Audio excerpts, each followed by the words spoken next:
Hello students, I am Shripad from EBITS and today we are going to cover problem number 23, 24, 25 of NTA Physics Test Series 1।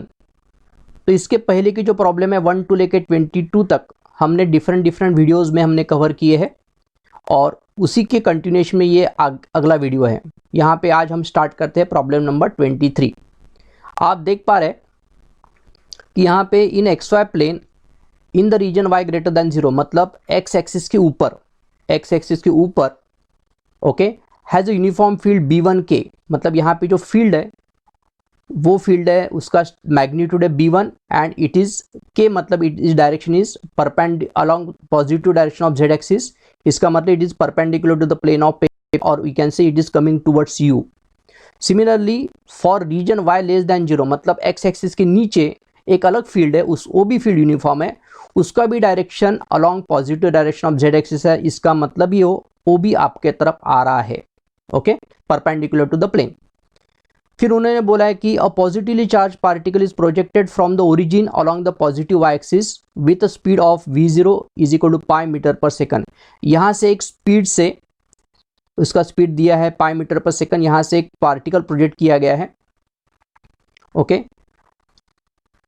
Neglecting the gravity in the problem, let small t is equal to capital T be the time when the particle crosses the x-axis from below for the first time. Okay. If B2 is equal to 4B1, the average speed of the particle in meter per second along x-axis in the time interval capital T is। अब ये जो statement है important statement है, इसका क्या मतलब है हम थोड़ी देर में समझते हैं। तो सबसे पहले आगे जाने से पहले हम यहाँ पे अंडरस्टैंड करते हैं कि जब भी कभी एक चार्ज पार्टिकल हम फील्ड में विथ वेलोसिटी से उसको जाने देते हैं तो उसके ऊपर एक फोर्स एक्ट होता है, उसको बोलते हैं force due to magnetic field. और वो जो फोर्स रहता है that F is equal to Q into V cross B, ये इन दोनों का क्रॉस प्रोडक्ट रहता है ओके। उसका मैग्नीट्यूड इन दोनों का क्रॉस प्रोडक्ट रहता है और इसका जो डायरेक्शन रहता है V एंड B का जो प्लेन रहता है उसको परपेंडिकुलर रहता है ओके। एंड परपेंडिकुलर का जो डायरेक्शन है that can be found out by using a right hand thumb rule. देखिए इसमें हम क्या करेंगे कि यहाँ पे एक डायग्राम निकालता हूँ कि ये जो है आपका x एक्सिस है, ये जो है ये y एक्सिस है और ये जो है ये z एक्सिस है ठीक है। और यहाँ पे मैं एरो बना देता हूँ। यहाँ पे आप देख रहे हैं कि जो अलोंग y एक्सिस है that is a velocity vector है, अलोंग z एक्सिस है दैट इज अ b। और अगर हम v क्रॉस b करना है मतलब हमारी जो कर्ल फिंगर है ये डायरेक्शन में आना चाहिए। आप राइट हैंड लीजिए, आपका कर्ल फिंगर इस डायरेक्शन में सेट कीजिए तो आपका जो थंब है ये डायरेक्शन में सेट हो जाएगा ओके। इसका मतलब उसके ऊपर जो फोर्स है ये डायरेक्शन में एक्ट हो जाएगा okay. Now when a force is perpendicular to the velocity तो पार्टिकल का जो मोशन है वो स्ट्रेट लाइन नहीं रहता, it will perform a circular motion. तो it will perform a circular motion like this okay. और सिंस ऊपर का फील्ड एंड नीचे का फील्ड अलग अलग है, इसका मतलब ये जो सर्कुलर जो पाथ है उसका जो रेडियस है वो डिफरेंट हो सकता है। अभी कितना हो सकता है वो हम अंडरस्टैंड कर सकते हैं। और ये जो फ्रॉम बिलो का मतलब है ना, यहाँ पे पहली बार ये नीचे से उसको क्रॉस कर रहा है तो हमें ये जो टोटल टाइम है यहाँ से लेके यहाँ तक का टाइम जो है दैट इज कैपिटल T दिया है। तो हम यहाँ पे अंडरस्टैंड करते हैं वन बाय वन चीज़। पहले रेडियस का क्या मतलब है, ये अलग अलग क्यों है, कौन बड़ा कौन छोटा, हम यहाँ पे देखते हैं। तो देखिए since it is a following a circular path तो यहाँ पे उसका जो सेंट्रीपिटल फोर्स है mv square upon r that must be equal to QVB sine theta. आप देख रहे हैं यहाँ पे V एंड B में एंगल 90, इसका मतलब साइन 90 हो जाएगा 1। फिर ये V और V यहाँ पे कैंसिल हो जाएगा, इसका मतलब इसके आगे मैं एक स्टेप और बना देता हूँ। mv square upon r is equal to QVB, ए V और एक V कट जाएगा। यहाँ से हमें रेडियस पता चल रहा है mv upon QB is equal to radius r। इसका मतलब रेडियस एंड इसका इन्वर्स रिलेशन है, r एंड b का जो रिलेशन इन्वर्स रिलेशन है। सो अगर इन्वर्स रिलेशन है तो we can definitely write r1 upon r2 is equal to inverse है तो 1 क्या आएगा यहाँ पे b2 आएगा, b2 अपॉन b1। आप देख रहे हैं कि b2 का वैल्यू कितना है, यहाँ पे 4b1 है सो it is a 4b1 upon b1। So b1 cancel हो जाएगा, इसका मतलब यहाँ पे आएगा 4 अपॉन 1। तो इससे हमें एक रेडियस का रेशियो यहाँ पे पता चल गया। Okay, so we will have a radius ratio. तो हम यहाँ पे लिखेंगे, इसका मतलब R1 अपॉन जो R2 है, R1 upon R2 is equal to 4, और वी कैन से इसका मतलब ये कि जो रेडियस R1 है ये 4 टाइम्स ऑफ R2 है। इसका मतलब ये रेडियस बड़ा रहेगा, इसके लिए सर्कल मैंने बड़ा दिखाया, ये छोटा दिखाया। ओके, तो यहाँ तक हमें पता चल गया। फिर उसके बाद में हमें यहाँ से लेके यहाँ तक जो टाइम है T1 बोलते हैं, यहाँ से लेके यहाँ तक जो टाइम है T2 बोलते हैं, लेकिन ये टोटल जो टाइम है दैट इज कैपिटल T। तो मैं इसको पाथ 1 बोलता हूँ, ये पाथ 2 बोलता हूँ, ठीक है। सो टाइम फॉर पाथ 1, तो मैं इसको T1 बोलता हूँ। T1 इज इक्वल टू, तो ये जो डिस्टेंस है यहाँ से लेके यहाँ तक, ये एक सेमी सर्कल का सरकमफरेंस होगा। सो it is pi R1 I will say, divided by उसका जो वेलोसिटी है v है। तो यहाँ से v का वैल्यू हम यहाँ पे पुटअप करते हैं, यहाँ से v का वैल्यू पुटअप करते हो तो क्या आएगा, it will be pi R1 upon v का वैल्यू अगर हम यहाँ से निकालते हैं तो आएगा QBR upon m। So it is a QBR1 upon m। So R1 get cancel, यहाँ पे आपको मिल रहा है पाई m अपॉन QB1 आएगा यहाँ पे। So it will be QB1 because ये फील्ड 1 का है। तो ये जो टाइम है यहाँ पे मैंने निकाला। सिमिलरली ये इसका जो टाइम है by using the similar method T2 जो आएगा that will be pi m upon QB2, ये टाइम आएगा। और एक्चुअली इनफैक्ट जब हम ये साइक्लोट्रॉन ये टॉपिक पढ़ते हैं तो ये सब डेरिवेशन वहाँ पे है, तो nothing to worry about the कि ये कैलकुलेशन हमें टाइम पे नहीं करना पड़ता है, सिंस हम ये टॉपिक को साथ साथ रिवाइज भी कर रहे हैं, इसके लिए यहाँ पे मैं डिराइव कर रहा हूँ। तो आप ये फॉर्मूले जो है हमें वैसे भी याद हो जाते हैं। तो ये टाइम है T1 pi m upon QB1 time T2 is equal to pi m upon QB2। तो हमें मैग्नीट्यूड ऑफ वेलोसिटी मतलब हमें निकालना है स्पीड अलॉन्ग एक्स एक्सिस। तो अलॉन्ग एक्स एक्सिस कितना डिस्टेंस कवर किया, distance upon time, how much distance it has covered. देखिए यहाँ से लेके यहाँ तक 2R1 हो गया और फिर से यहाँ से लेके यहाँ तक 2R2 हो गया।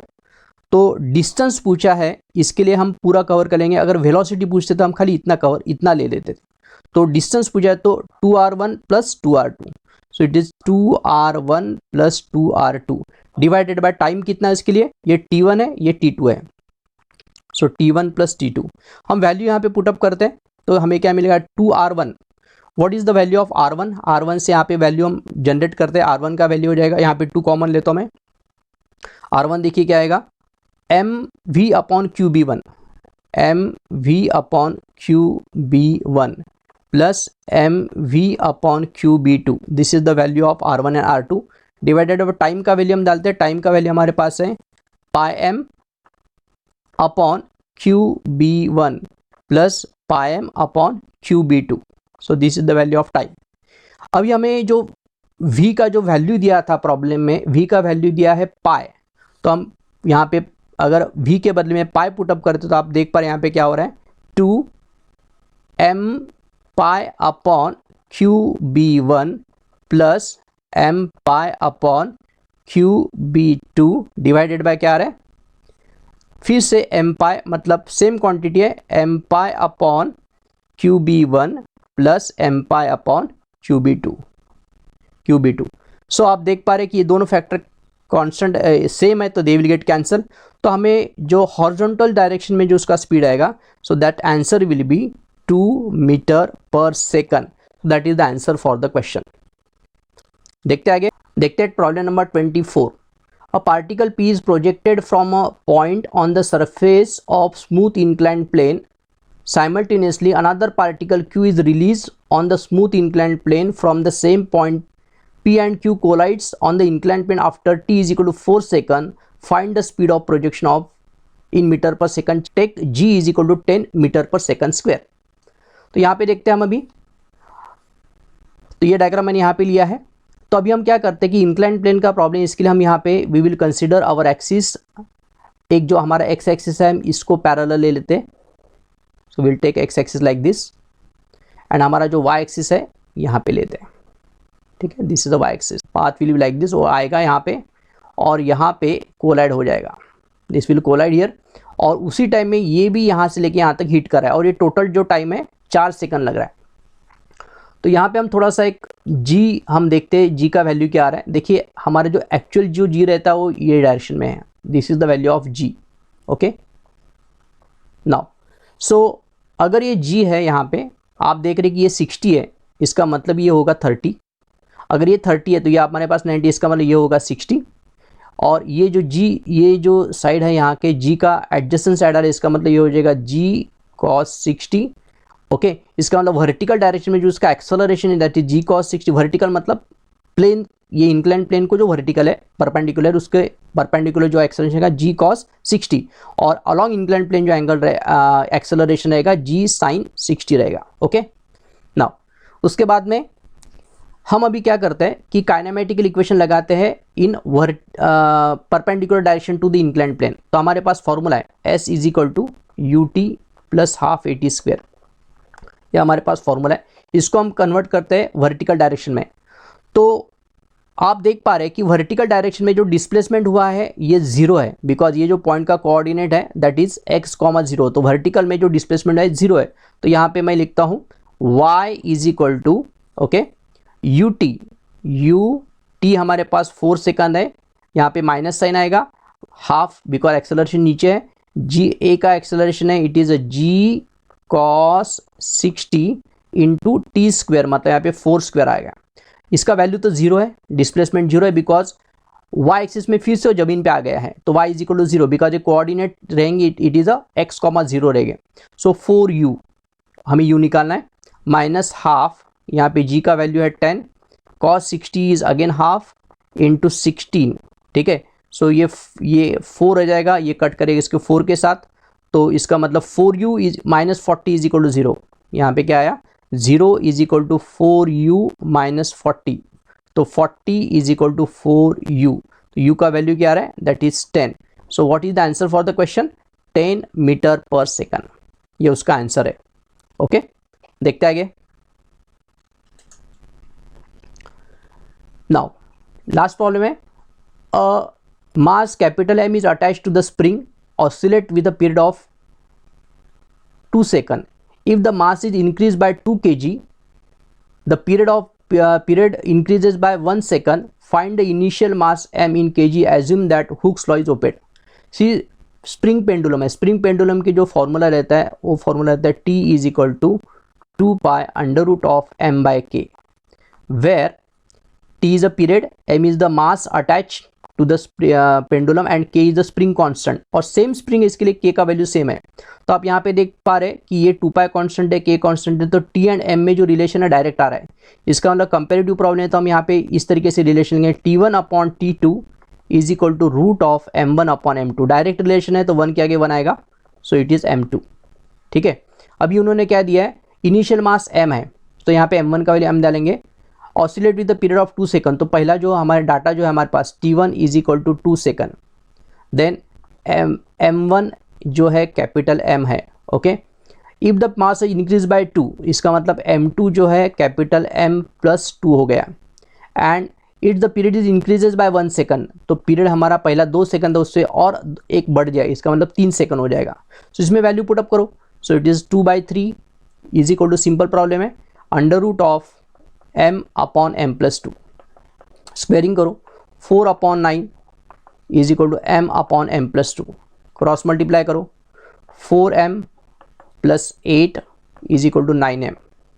सो जस्ट m को शिफ्ट करो यहाँ पे, 8 is equal to 9m minus 4m. So 8 is equal to 5m. तो m का जो वैल्यू आएगा 8 अपॉन 5. सो और that will be in kg, 8/5 kg, that is answer. So m is initial जो वेट था तो 8/5 kg था, ऐसा हम यहाँ पे बोल सकते हैं. This is the answer for the question. देखिए यहाँ पे हमने टेस्ट सीरीज पूरा कंप्लीट किया है धीरे धीरे, और going slow is the reason because to boost your confidence. Because जब जेई के प्रॉब्लम्स स्टूडेंट्स पहली बार देखते हैं तो अगर हम बहुत ज़्यादा स्पीडीली उनको बताएंगे तो हो सकता है कि उनका कॉन्फिडेंस लूज हो जाए, सो दैट दे विल उनको ऐसा लगेगा कि आपको कुछ समझ में नहीं आ रहा है. लेकिन इसके लिए हमने ये वीडियो स्लो इसमें कवर की है सो दैट आपको टाइम दिया है डाइजेस्ट करने के लिए कंसेप्ट. तो इसको आप गो थ्रू कीजिए, इसका प्रैक्टिस कीजिए. अगर आपको ये वीडियो अच्छे लगे तो आपके दोस्तों के साथ उसको ज़रूर शेयर कीजिए. और वीडियो को लाइक कीजिए। Thank you very much.